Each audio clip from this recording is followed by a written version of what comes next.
ने जो जान देश पर वारी है वो दुश्मन की औकात नहीं, ये अपनों की गद्दारी है। ये अपनों की गद्दारी की वजह से पुलवामा में भारत माँ के 40 जवान शहीद हुए।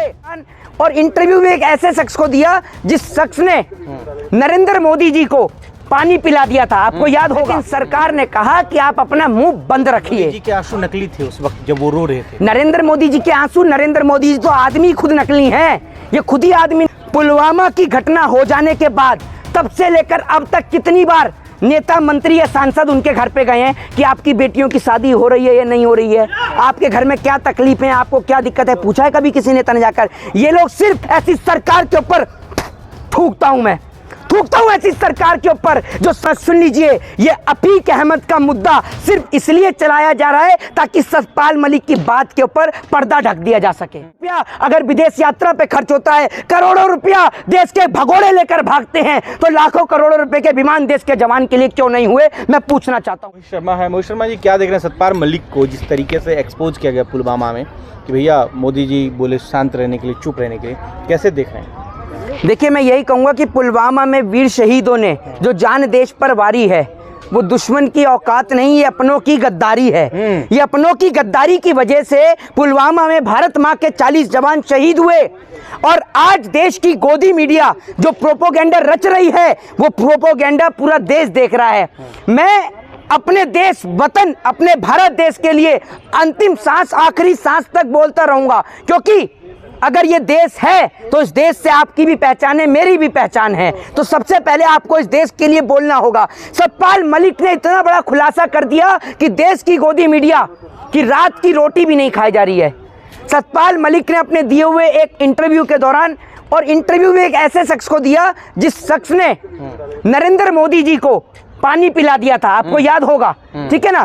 तो सतपाल मलिक अपने इंटरव्यू में कहते हैं कि पुलवामा की घटना से पहले हमने सरकार को कहा था कि जवानों को जाने के लिए आप एयरलिफ्टिंग की सुविधा उपलब्ध कराएं, आप उनको फ्लाइट या विमान उपलब्ध कराएं, लेकिन सरकार ने कहा कि आप अपना मुंह बंद रखिए। और आज जब सतपाल मलिक ने अपना मुंह खोला है तो मुझे लगता है कि नरेंद्र मोदी की और देश के गृह मंत्री की रातों की नींद उड़ गई है। और सबसे बड़ी बात, गृह मंत्री चुप हैं अभी तक, रक्षा मंत्री राजनाथ सिंह इस सारे संदर्भ में चुप हैं, जिनके हाथ में डिफेंस का पूरा जिम्मेदारी उनके हाथ में है, वो अभी तक चुप हैं। आप तो एडवोकेट की पढ़ाई कर रहे हैं, एडवोकेट भी जूनियर हैं आप, अगर सही तरीके से जांच होती है तो क्या क्या इन पे मैं आपको बता दूं, अगर सही तरीके की जांच बैठती है तो सबसे पहले तो इनके ऊपर देशद्रोह का मुकदमा दर्ज होगा, राजद्रोह का मुकदमा दर्ज होगा। 121 और 124 ए के तहत इनके ऊपर देशद्रोह, राजद्रोह का मुकदमा दर्ज होगा। देश के प्रधानमंत्री के ऊपर, देश के रक्षा मंत्री के ऊपर और देश के गृह मंत्री के ऊपर, जिस व्यक्ति के ऊपर, जी सतपाल मलिक पे भी होगा, सतपाल मलिक के ऊपर भी होगा। सतपाल मलिक को कोर्ट जो है वो गवाह बनाकर, सरकारी गवाह बना के कोर्ट में पेश किया जा सकता है। सतपाल मलिक को तो उनके ऊपर देशद्रोह नहीं लगा, क्योंकि उन्होंने सारी बात का खुलासा कर दिया। उन्होंने तो सरकार को बोला है कि भाई आप विमान उपलब्ध कराइए। अजीत डोभाल पर बिल्कुल लगेगा, IMF चीफ अजीत डोभाल पे भी लगेगा, जिसको इस बात की जानकारी थी उन सभी लोगों पर लगेगा, सतपाल मलिक को छोड़कर। क्योंकि सतपाल मलिक ने तो सरकार को बोला था कि आप जवानों के जाने के लिए आप उनको विमान की सुविधा उपलब्ध कराएं, आप उनको एयरलिफ्टिंग कराएं। देखिए, एक रिपोर्ट आया जिसमें 2 लोग, जो 40 में से 2 लोग पुलवामा में जो शहीद हुए थे, उनके परिजन, उनके पिता जो है सुप्रीम कोर्ट में न्यायिक जांच के लिए दस्तक देने वाले हैं। अब बताइए, 2 विक्टिम जो शहीद हुए हैं पुलवामा में, वो 2 लोग। देखिए, मैं आपको बता दूं कि पुलवामा की घटना की खबर सुनने के बाद में, और पुलवामा का जब ये सारा एक्सपोज किया सतपाल मलिक ने, मेरा भाई जो कि खुद इंडियन आर्मी के अंदर है, वो छुट्टी पे अपने घर में आया हुआ है, जम्मू कश्मीर के पुंछ में उसकी ड्यूटी लगी हुई है। जब वो ड्यूटी से अपने घर आया हुआ है तो वो भी बेहद दुख है। और मैं आपको बता दूं कि लोगों के हौसले अब लगातार टूटते जा रहे हैं, क्योंकि देश के जवान की जान किसी नेता की वोट बैंक नहीं है कि आप जब मर्जी देश के जवान की जान गंवा देंगे। इस देश के जवान सरहद की हिफाजत करते हैं। और जो लोग अग्निपथ की स्कीम के दौरान, अग्निवीर की स्कीम के दौरान बता रहे थे कि भैया उनको ये लोन मिल जाएगा, वो कल को ये व्यापार कर सकते हैं, ये बिजनेस कर सकते हैं, अगर उनको बिजनेस करना होता ना तो पहले ही बिजनेस कर लेते, वो देश के लिए अपनी जान नहीं गंवाते। आप ये सोच लीजिए, वो अपने आप को बड़ा सौभाग्यशील समझते हैं जिन लोगों का पार्थिव शरीर तिरंगे में लिपट कर आता है। लेकिन आज इन्होंने चंद वोटों के लिए क्या ये घटना हुई? ये जानना पूरे देश का हक और अधिकार है। और सबसे बड़ी बात, अगर इनके ऊपर कोई सवाल खड़े कर दे तो ये लोग कहते हैं देश पे सवाल खड़े कर रहे हैं। सवाल नरेंद्र मोदी से पूछा जाए तो देश पे सवाल हो जाते हैं। सवाल रक्षा मंत्री से पूछा जाए तो भाजपा बोलते हैं कि ये देश से सवाल पूछ रहे हैं। सवाल अगर विदेश मंत्री से पूछा जाए तो कहते हैं कि देश के ऊपर सवाल खड़े कर दिए। भैया देश पे कोई सवाल खड़ा नहीं कर रहा है, सवाल आपके ऊपर खड़े किए जा रहे हैं। और जो लोग कमेंट बॉक्स में हमें देशद्रोही लिखते हैं ना, जरा वो बताएं, जरा मुंह से बोलकर एक बार कि 24 घंटे भाव भाव करने से अच्छा है एक बार कमेंट बॉक्स में लिख के बताएं उनके घर से कितने लोग इंडियन आर्मी के अंदर हैं। हमारे घर से हैं इंडियन आर्मी में, हम जानते हैं कि कैसे मेहनत करनी पड़ती है। सुबह 4 बजे उठकर दौड़ लगानी पड़ती है, रनिंग क्लियर करना पड़ता है, फिजिकल क्लियर होता है, एग्जाम क्लियर होता है, उसके बाद कहीं जाके आप इंडियन आर्मी में भर्ती होते हैं। ये किसी नेता की टोपी नहीं है कि जब मर्जी पहनी सर पर और जब मर्जी हटा दी। ये इस देश के अंदर बड़ी मेहनत से पाई जाने वाली एक सरहद की ड्यूटी है। मोदी जी के आंसू नकली थे उस वक्त जब वो रो रहे थे। नरेंद्र मोदी जी के आंसू, नरेंद्र मोदी जी तो आदमी खुद नकली हैं, ये खुद ही आदमी नकली हैं।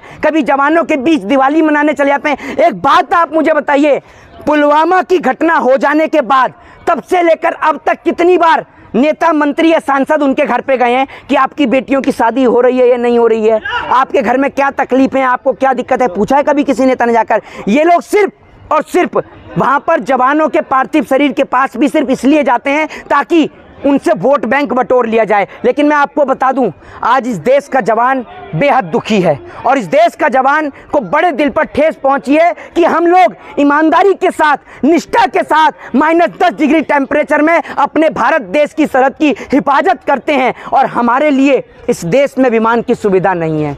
एक व्यक्ति जो हाथ में क्रिकेट का बल्ला लेके खड़ा होता है और एक व्यक्ति जो विदेश से भारत देश के अंदर IPL खेलने के लिए आता है, करोड़ों रुपए में उसको खरीदा जाता है। ग्लेन मैक्सवेल हो 13 करोड़ 14 करोड़ की बोली और तमाम क्रिकेटरों के ऊपर 15 करोड़ 20 करोड़ की बोली, लेकिन देश के जवान के लिए भारत सरकार की इतनी औकात नहीं कि उनके लिए विमान उपलब्ध करा सके। ऐसी सरकार के ऊपर थूकता हूं मैं, थूकता हूं ऐसी सरकार के ऊपर जो सरकार सरहद के जवानों के लिए हेलीकॉप्टर की सुविधा मुहैया ना करा सके।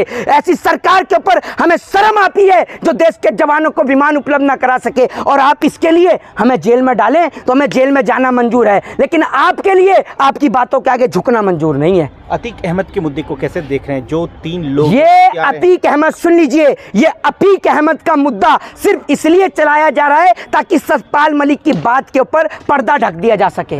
पूरे देश के अंदर आज भाजपा एक्सपोज होने की तादाद पर है। नरेंद्र मोदी कहीं नजर नहीं आ रहे हैं, कर्नाटक का चुनाव है, घबरा रहे हैं। जनता बीच चौराहे पे पूछ लेगी, मोदी जी बताइए पुलवामा की घटना कैसे हुई? जब आपको जानकारी थी तो आपने विमान उपलब्ध क्यों नहीं कराए? लाखों करोड़ों रुपया अगर विदेश यात्रा पे खर्च होता है, करोड़ों रुपया देश के भगोड़े लेकर भागते हैं, तो लाखों करोड़ों रुपए के विमान देश के जवान के लिए क्यों नहीं हुए? मैं पूछना चाहता हूं, क्या विमान इतने महंगे थे कि पूरे देश के अंदर विमान ही नहीं हो रहे थे जवानों के लिए?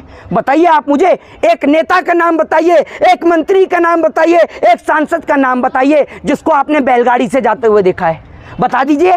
सारे के सारे VIP सुविधा लेते हुए विमान से जाते हैं, लेकिन देश के जवान के लिए इस देश के अंदर सोचिए कितनी ये ऐसी घटना है, देश के जवान के लिए विमान नहीं है। क्रिकेटर जाते हैं VIP बिजनेस क्लास लेकर जाते हैं। अरे हम कह रहे थे कि आप उनको नॉर्मल क्लास में भेज देते। और मैं आपको बता दूं, आज देश के जवान की आज ये हालत है कि देश का जवान, अभी कुछ दिनों पहले मैं जब बॉम्बे से दिल्ली लौट रहा था तो एक जवान जो कि वहाँ पर 2 मिनट लेट हो गया, वो हाथ जोड़ रहा, कह रहा मैडम मुझे ड्यूटी ज्वाइन करनी है, आप मुझे प्लीज़ जाने दो जाने दो। एक इंडियन आर्मी का जवान हाथ जोड़ रहा, फिर वो कहता है कि मैं मैडम इंडियन आर्मी से हूँ, तो उसको बोलता है वहाँ पर वो व्यक्ति, कहता है इंडियन आर्मी से तो आप लेट आओगे। ये आप सोचिए, मतलब जिस व्यक्ति को सैल्यूट करके भेजना चाहिए क्योंकि वो देश की हिफाजत कर रहा है, उसके साथ इस तरीके का बर्ताव, इस देश में शर्म आ रही है हमें राजनेताओं के ऊपर। और मैं आपको बता रहा हूँ, जब बात मेरे देश के जवान या किसान की होगी तो मोहित शर्मा चुप नहीं बैठेंगे। जय हिंद, जय भारत। शाइस्ता परवीन को यूपी पुलिस ढूंढ रही है। भैया मैं आपको एक चीज बताता हूं, यूपी पुलिस उसे तो ढूंढ नहीं रही है जिसने अतीक अहमद के वकील के घर के बाहर बम गिरा, उसको भी तो ढूंढना चाहिए। उसको क्यों नहीं ढूंढा जा रहा है? इन सवालों का जवाब दीजिए। जो बम गिर के गया, वकील का काम है निष्पक्षता से केस